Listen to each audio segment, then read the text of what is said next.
రాష్ట్రంలో అధికారం, అక్కడ మాత్రం అంధకారం. అసలే అంతంత మాత్రంగా ఉన్న చోట అసమ్మతి స్వరాలు కాంగ్రెస్ ను తీవ్రంగా చికాకు పెడుతున్నాయంట. రెబల్స్ ఏకంగా పార్టీ ఆఫీస్ ని అడ్డాగా చేసుకోవడం, హస్తాన్ని అస్తవ్యస్తం చేస్తున్నట్టు తెలుస్తోంది. ఇంతకీ అధికార పార్టీకి తలనొప్పిగా మారిన ఆ నియోజకవర్గం ఏది? ఆ పరిస్థితి ఎందుకు వచ్చింది? కరీంనగర్ కాంగ్రెస్ లో కయ్యాలు, ఎగిసి పడుతున్న నిరసన జ్వాలలు. డీసీసీ భవన్లో ఢీ అంటే ఢీ,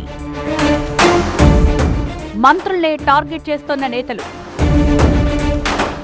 10 ఏళ్ల తర్వాత తెలంగాణలో అధికారం దక్కించుకున్న కాంగ్రెస్ పార్టీ చాలా చోట్ల అంతర్గత కుమ్ములాటలతో సతమతమవుతోంది. కీలకమైన నియోజకవర్గాల్లో ఇలాంటి పరిస్థితులు వృద్ధ పార్టీకి ఇబ్బందికరంగా మారుతున్నాయి. ముఖ్యంగా కరీంనగర్ నియోజకవర్గంలో కాంగ్రెస్ నేతల మధ్య కయ్యాలు అంతకంతకు ముదురుతున్నాయి. అసలే అంతంత మాత్రంగా ఉన్న చోట అసమ్మతి స్వరాలు అధికమవడం హస్తం పార్టీని కుదిపేస్తోంది.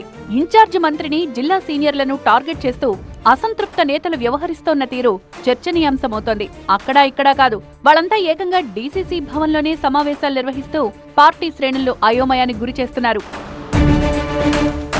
ఎన్నికలు జరిగిన ప్రతిసారి కరీంనగర్ పొలిటికల్ హాట్ టాపిక్ గానే ఉంటుంది. మాజీ మంత్రి గంగుల, ప్రస్తుత కేంద్ర మంత్రి బండి సంజయ్ మధ్య కొన్ని దఫాలుగా ఇక్కడ ఎన్నికల పోరు నడుస్తోంది.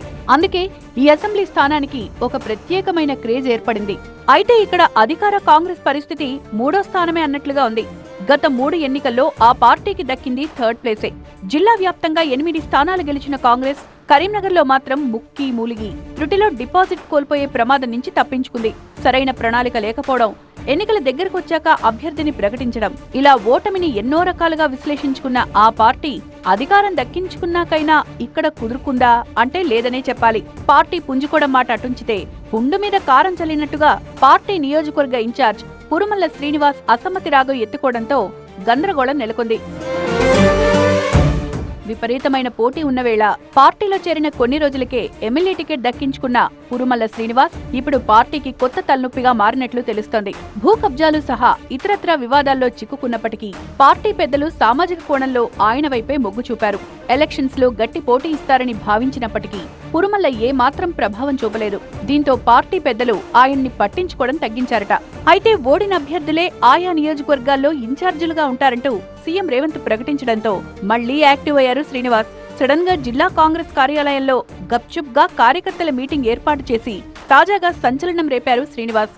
ఆత్మస్తుతి, పరనింద అన్నట్లుగా ప్రసంగించిన ఆయన జిల్లా ఇన్ఛార్జి మంత్రి ఉత్తమ్ కుమార్ రెడ్డిని, జిల్లాకు చెందిన మరో మంత్రిని టార్గెట్ చేస్తూ ఘాటైన వ్యాఖ్యలే చేశారట. కాంట్రాక్టులన్నీ మంత్రుల అనుచరులకే ఇస్తున్నారంటూ ఆరోపణలు గుప్పించారట. ఇటీవల పార్టీ నిర్వహించిన చలో రాజ్భవన్ కార్యక్రమానికి హాజరు కావాలని పీసీసీ ఆదేశాలు ఉన్నప్పటికీ శ్రీనివాస్ పట్టించుకోలేదట.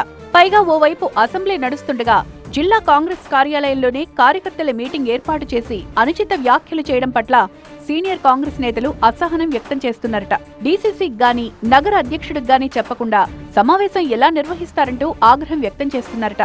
సమావేశం నిర్వహించడానికి పురుమల్ల శ్రీనివాస్ కున్న అర్హతలేంటని ప్రశ్నిస్తున్నారట. ఏళ్ల తరబడి పార్టీ కోసం పనిచేస్తున్న తమను కాదని, కొత్తగా వచ్చిన వారిని నెత్తిన పెట్టుకుంటే ఇలాగే ఉంటుందంటూ హైకమాండ్ కు సైతం చురకలంటిస్తున్నారట లోకల్ హస్తం లీడర్లు. ఎన్నికల ప్రచారంలో కనీసం 1000 మందిని సమీకరించలేని వ్యక్తి పెద్ద నాయకులపై విమర్శలు చేయడం ఏంటంటూ ఎద్దేవా చేస్తున్నారట.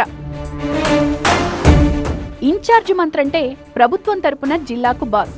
అలాంటి నాయకులపై అనుచిత వ్యాఖ్యలు చేసేంత ధైర్యం శ్రీనివాస్ కు ఎలా వచ్చింది అన్నదే ఇప్పుడు కాంగ్రెస్ వర్గాలను ఆశ్చర్యపరుస్తోంది. పురుమల్ల శ్రీనివాస్ వెనక ఎవరున్నారు అనే అనుమానాలు పార్టీ శ్రేణులు వ్యక్తం చేస్తున్నాయి. అధిష్టానం వీలైనంత త్వరగా కలగజేసుకుని ఈ అగ్గిని చల్లార్చుకుంటే పార్టీకి మరింత నష్టం తప్పదని ఆందోళన వ్యక్తం చేస్తున్నాయి. మరి ఇంటి పోరును చక్కదిద్దేందుకు కాంగ్రెస్ పెద్దలు ఏం చేస్తారో చూడాలి.